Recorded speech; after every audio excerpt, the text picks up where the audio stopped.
Hey everybody, welcome. Andrew Ainsworth Golf Academy. Thanks for watching, thanks for tuning in. Exciting one for me today, product review. I've been waiting for this one for some time now. A lot of the big boys posted their reviews yesterday because they get the clubs beforehand, do the videos and then just load them as soon as the embargo, Ping put an embargo on that you can't do any YouTube or anything like that. I think it was 2 o'clock yesterday, 2 o'clock PM UK time. So the big boys like your Crossfields and your Rick Shields, they get the product sent to them early, do the videos and then upload them so it comes out bang on time. Good for them. Mine only arrived late last night, well I'll say last night, about 5 o'clock, so I could only get the review done today, but there we go. Good things come to he who waits. The new Ping i200. So this is the replacement to the i. So surprised a lot of people with the name, I think. I think there was rumours that they weren't going to do numbers anymore and it would just be I and G. But anyway, it's called the i200. So as I say, replacement to the i, which was about, I guess that lasted about 18 months. Good club. Very nice indeed, can't see anything bad about it. So let's tell you a little bit about i200. This is a 7-iron. Don't be alarmed, some people sort of drop me a message and say, what's that funny looking shaft adapter on there? This is just for fitting purposes, so I can screw shafts in and out. And by the way, I've done the test today with the NS Pro Modus, the Tour 105 in stiff. I'll tell you a little bit more about shafts in a minute. So i200 loft 33 degrees, length 37 inches. Compared that to the predecessor, which was the i, the loft on the i was 32 degrees. So we've gone 1 degree weaker, which is interesting. When a lot of manufacturers are going stronger, crank them, Ping have actually gone up a degree to 33, which I like. Honest lofts. Available 3 to pitching wedge and utility wedge, which is Ping's gap wedge, effectively 50 degree gap wedge. Let's give you a bit of detail on it. The head's made out of a 431 stainless steel, and in testing this felt really soft, felt fantastic.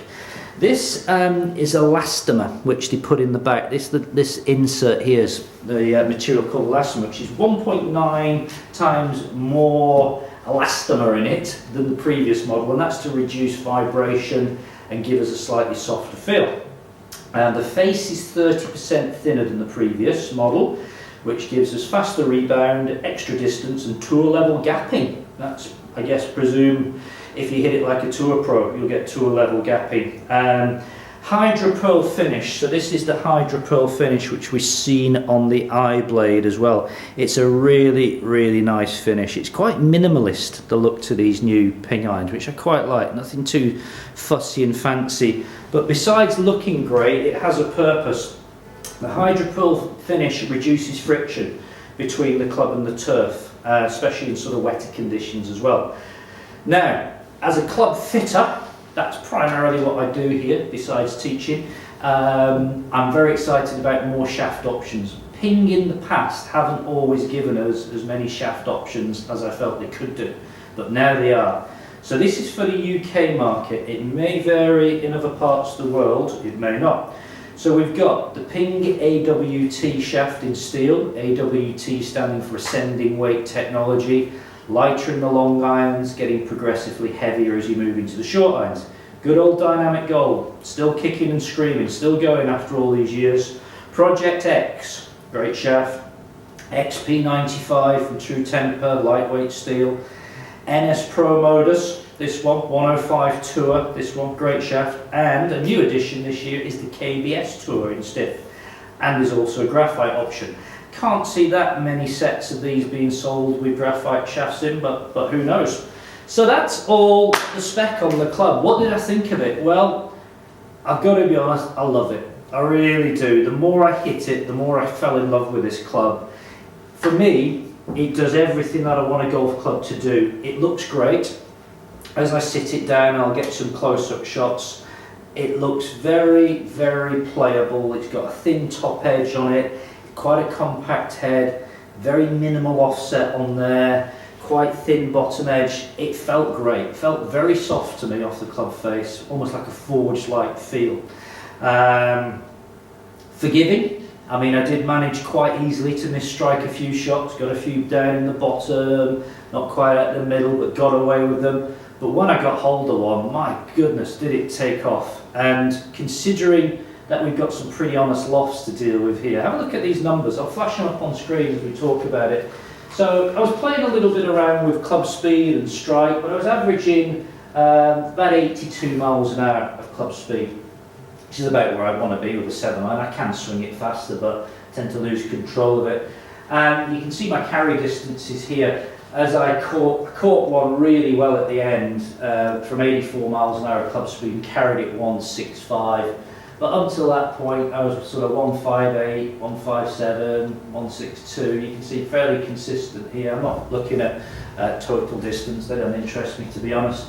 And spin numbers, quite low, because I'm quite a low ball launcher. I don't launch the ball particularly high, so my spin numbers are quite low, averaging 4,700 there on the spin.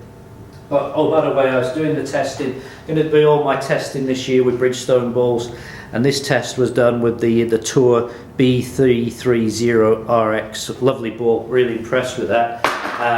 I'll be taking in the Bridgestone range of balls this year, so I'll be doing some more testing on it. So anyway, final comments on the i200. It's a great club, folks.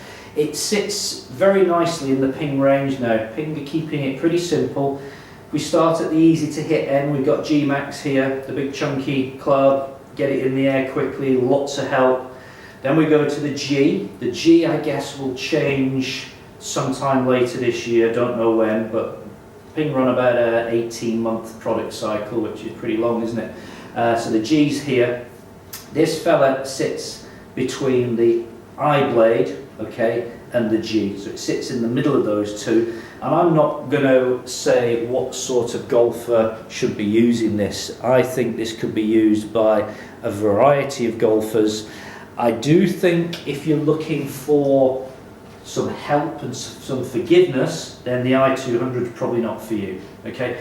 Not to say it's a hard club to hit, it's not that hard to hit, but if you're struggling a little bit with your ball striking, it's a bit inconsistent, then maybe look at the G or even the G-Max. So, you know, don't be put off by trying this. Don't let people say, oh, it's a single figure players club or it's a good players club. You know, we hear that a lot. I think you got to go and try it. The other thing I see happening here, let me just go and grab, stay where you are, don't go away. Let me just grab an eye blade for a second. What I potentially see people doing is mixing these two. I wouldn't be surprised if we see people wanting the i200 in the long irons, so maybe 4, 5, 6, possibly 7, and then moving into the I blades, maybe 7, 8, 9 pitching wedge. You know, and we can get the I know there's a little difference in lofts here. This fella's 34 and this one's 33, but Ping will balance the lofts up for you. So that would be an interesting set of irons, wouldn't it? Sort of having a mixture of these two. That would work really well, I think. So there we go. Thanks for watching. Thanks for tuning in. Give me your thoughts on the club. Oh, one final thing to say. A lot of people on social media have been saying that this club reminds them of a tailor-made rack club. Now, I can see why they're saying that, because the rack, I'll try and find an image and put it up, had a similar sort of design on the back. But trust me, folks, I had a set of rack LTs many, many years ago. Great club, but didn't perform anything like this. This is a whole different ball game. So it's purely just a cosmetic sort of coincidence, if you like. But you know, Rack OS is a great set of irons, but we're talking maybe 12 years ago since those were out. Anyway, there we go. Thanks for watching. Please subscribe to my channel if you haven't done so already. I'll be back soon with more reviews. Thanks for watching. Thanks for tuning in. Goodbye.